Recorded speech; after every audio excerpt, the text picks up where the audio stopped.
Christmas ಸಮಯದಲ್ಲಿ ನಿಮ್ಮ ಕೈಗಳನ್ನು ತನ್ನಿ, ನಿಮ್ಮ ಖಾಲಿ ಹೃದಯವನ್ನು ಅರ್ಪಿಸಿ, ನಿಮ್ಮ ಕೈಗಳನ್ನು ಭಗವಂತನ ಅರ್ಪಿಸಿ.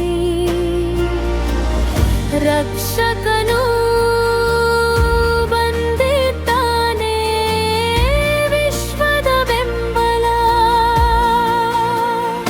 ನಾವು ನಮ್ಮ ಇಡೀ ಜೀವನವನ್ನು ಅರ್ಪಿಸುತ್ತೇವೆ.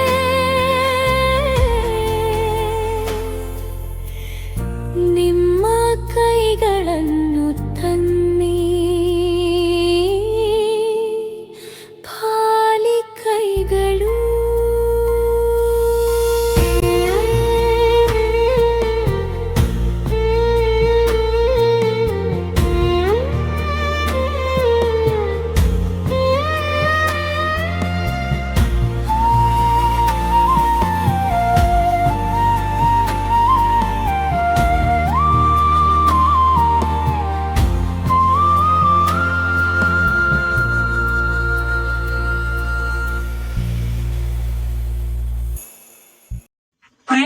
ಪ್ರೀತಿಯ ಕುಟುಂಬ, ಆತ್ಮೀಯ ಪ್ರೀತಿಯ ಸಹೋದರ ಸಹೋದರಿಯರೇ,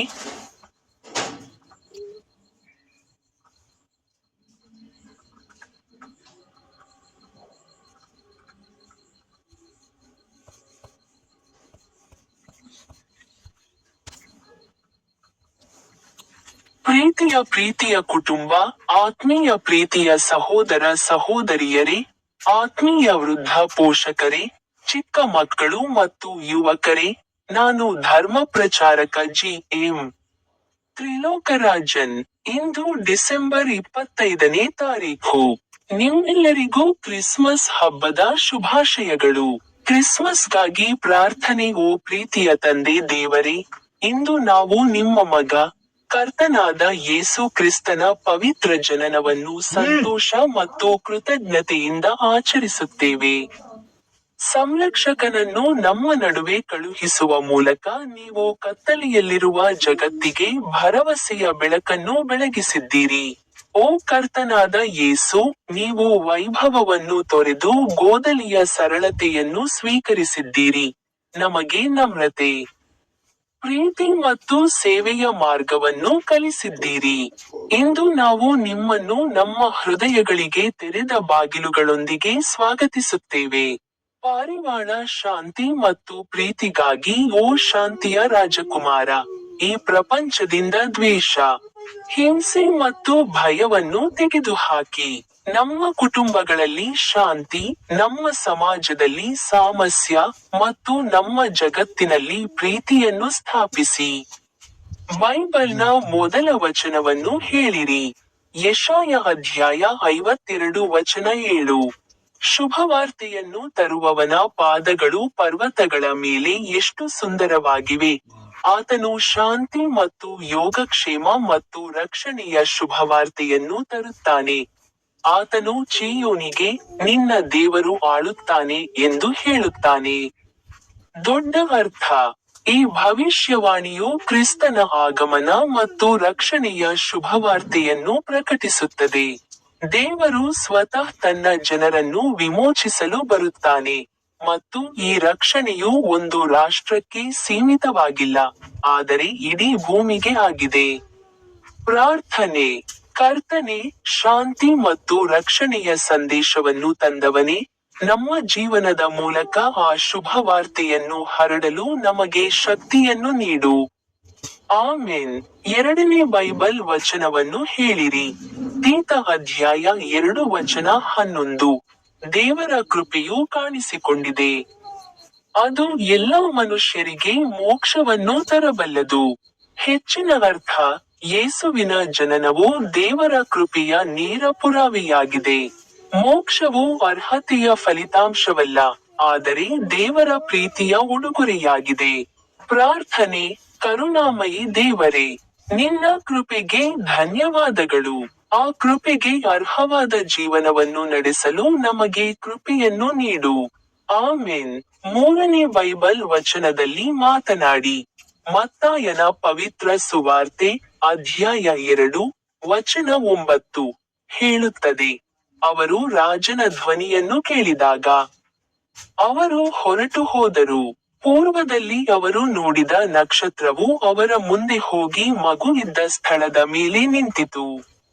ಹೆಚ್ಚಿನ ಅರ್ಥ, ಜ್ಞಾನಿ ರಾಜರು ಬಾಲ ಯೇಸುವನ್ನು ರಾಜ, ದೇವರು ಮತ್ತು ರಕ್ಷಕ ಎಂದು ಗುರುತಿಸಿದರು. ಅವರ ಅರ್ಪಣೆಗಳು ಭಕ್ತಿ ಮತ್ತು ಆರಾಧನೆಯ ಸಂಕೇತವಾಗಿದೆ.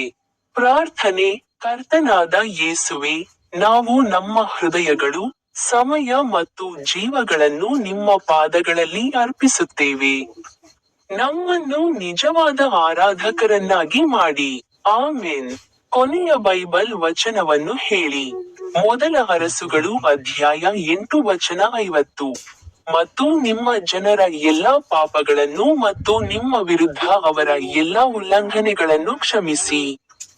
ಮತ್ತು ಅವರನ್ನು ಸೆರೆಹಿಡಿದವರು ಅವರ ಮೇಲೆ ಕರುಣೆ ತೋರುವಂತೆ ಪ್ರೇರೇಪಿಸಿ. ಹೆಚ್ಚಿನ ಅರ್ಥ, ದೇವರು ಕರುಣಾಮಯಿ ಮತ್ತು ಕ್ಷಮಿಸುವವನು. ಯೇಸುವಿನ ಜನನವು ಈ ಕರುಣೆಯ ಪರಾಕಾಷ್ಠೆಯಾಗಿದೆ. ದೇವರು ಸ್ವತಃ ಮಾನವನಾದನು ಮತ್ತು ನಮಗೆ ಕ್ಷಮೆ ಮತ್ತು ಹೊಸ ಜೀವನವನ್ನು ನೀಡಲು ಬಂದನು. ಪ್ರಾರ್ಥನೆ. ಕರುಣಾಮಯಿ ತಂದೆಯೇ, ನಿಮ್ಮ ಮಗನ ಜನನದ ಮೂಲಕ ನೀವು ನಮಗೆ ಕ್ಷಮೆ ಮತ್ತು ಜೀವನವನ್ನು ನೀಡಿದ್ದೀರಿ. ಆ ಕರುಣೆಯಲ್ಲಿ ನಮ್ಮನ್ನು ಸ್ಥಿರವಾಗಿರಿಸಿಕೊಳ್ಳಿ. ಆಮೆನ್. ನಾವು ಪ್ರಾರ್ಥಿಸೋಣ. ಓ ತಾಯಿ ಮೇರಿ, ಓ ಸ್ವರ್ಗೀಯ ಅಜ್ಜ ಬಿಷಪ್ ಗಂಗರಾಜನ್, ಓ ಚರ್ಚ್ ಕಿಂಗ್ ಚಾರ್ಲ್ಸ್ 3, ಓ ಪೋಪ್ ಲಿಯೋ 14ನೇ, ಓ ಆರ್ಚ್ ಬಿಷಪ್ ಪೀಟರ್ ಮಚಾಡೋ, ಇಂದು ಡಿಸೆಂಬರ್, ಇದು 2025ರ ವರ್ಷದ ಕೊನೆಯ ತಿಂಗಳು. ಮುಕ್ತ ಪ್ರಾರ್ಥನೆ. ಓ ಸ್ವರ್ಗೀಯ ತಂದೆಯೇ, ಈ ಕ್ರಿಸ್ಮಸ್ ನಮ್ಮ ಹೃದಯಗಳನ್ನು ನಂಬಿಕೆ, ಭರವಸೆ ಮತ್ತು ಪ್ರೀತಿಯಿಂದ ತುಂಬಿಸಿ. ನಾವು ನಿಮ್ಮನ್ನು ಸ್ತುತಿಸುತ್ತೇವೆ ಮತ್ತು ಧನ್ಯವಾದಗಳು ಏಕೆಂದರೆ ನೀವು ನಮ್ಮೊಂದಿಗಿದ್ದೀರಿ. ಎಮ್ಯಾನುಯೆಲ್. ನಾವು ಇದನ್ನು ಕರ್ತನಾದ ಯೇಸು ಕ್ರಿಸ್ತನ ಹೆಸರಿನಲ್ಲಿ ಪ್ರಾರ್ಥಿಸುತ್ತೇವೆ.